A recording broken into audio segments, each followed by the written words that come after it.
तो लाइव साथी ये वाला लेटर है जो 30 दिसंबर 2022 का यानी कि आज की डेट का अभी का थोड़ी सी देर पहले का नया लेटर है जो चीफ सेक्रेटरी साहब की तरफ से भेजा गया हरियाणा के जितने भी गवर्नमेंट डिपार्टमेंट हैं तो सभी को लेटर लिख दिया साथियों, जिसके अंदर बकायदा यूँ बताया गया है अब regarding engagement under outsourcing policy part 2, यानी कि जितने भी यानी कि एंगेज करे गए हैं भाई आउटसोर्सिंग पॉलिसी पार्ट 2 के तहत किसी भी डिपार्टमेंट में जो सैंक्शन पोस्ट के तहत साथी लगे हुए हैं, तो इसमें यूँ बताया गया है आपका ध्यान आकर्षित करवाया जाओ भाई गवर्नमेंट ने इंस्ट्रक्शन जारी करी थी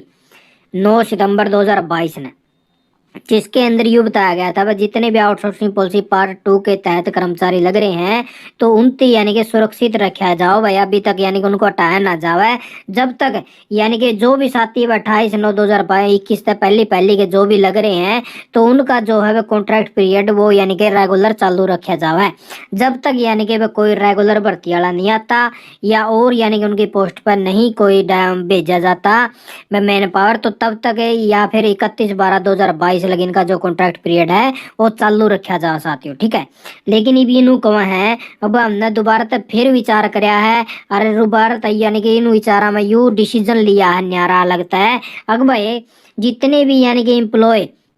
एंगेज करे गए हैं आउटसोर्सिंग पॉलिसी पार्ट 2 के तहत और जो काम कर रहे हैं ग्रुप सी की पोस्ट पे और ग्रुप डी की पोस्ट पे, चाहे कोई क्लर्क लग रहा हो, चाहे कोई डाटा एंट्री ऑपरेटर वगैरह लग रहा हो और चाहे कोई पीएन लग रहा हो, चाहे कोई अदर लग रहा हो जो ग्रुप डी की पोस्ट में आवा है, तो उन साथियों यानी कि ऑफर दिया गया था ऑप्शन दिए गए थे अब वे भी हरियाणा कौशल रोजगार निगम का पोर्टल पर पोर्ट हो सके हैं, तो उन साथियों थी भाई पहली बारी में 3 मंथ का टाइम यानी कि मिलेगा अगर वे अपना यानी कि पोर्ट करवा सके हैं हरियाणा कौशल रोजगार निगम में 5-6 हटा दिया जाओ तो नू ना कहियो हटा दिया तरता है, तो ज्यादा हमने सिर्फ 3 महीने का टाइम दिया जाओ जो ग्रुप सी के हैं ग्रुप डी पोस्ट पर लग रहे हैं पार्ट 2 के कर्मचारी। आगे नु कह दिया है भाई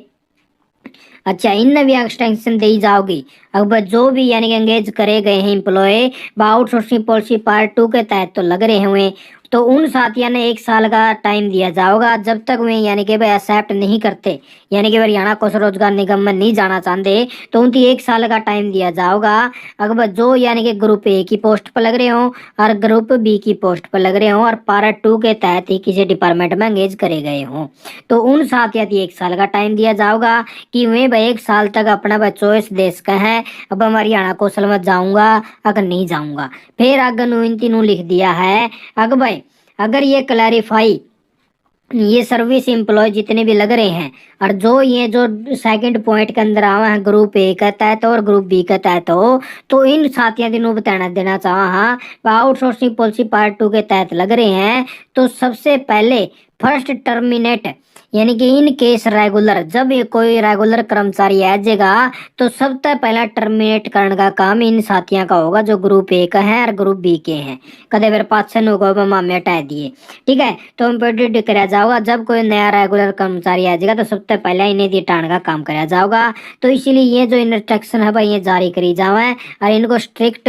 तौर पर लिया जावा साथियों। तो लाभ साथियों नई धमकियां मिलनी शुरू हो चुकी हैं पर सबसे पहले इन पर कार्रवाई होगी और फिर जो ग्रुप सी और डी का आ गया तो फिर इनको ऊपर कार्रवाई करने का काम कराया जाएगा अगर ये हरियाणा कौशल रोजगार निगम में नहीं जाते। तो लाभ साथियों पूरा लेटर था तो आपका समझ में आ गया होगा और आप साथियों ने भैया वीडियो देखिए आपका बहुत बहुत धन्यवाद और आपका भी बस संस्थान में यानी कि 2-4 दिन में लेटर पहुंच जाएगा क्योंकि अभी थोड़ी सी देर पहले आया है तो आप साथियों तक यह इन्फॉर्मेशन पहुंचाने दिया आपने वीडियो देखी आपका बहुत बहुत धन्यवाद, आपका दिन शुभ हो।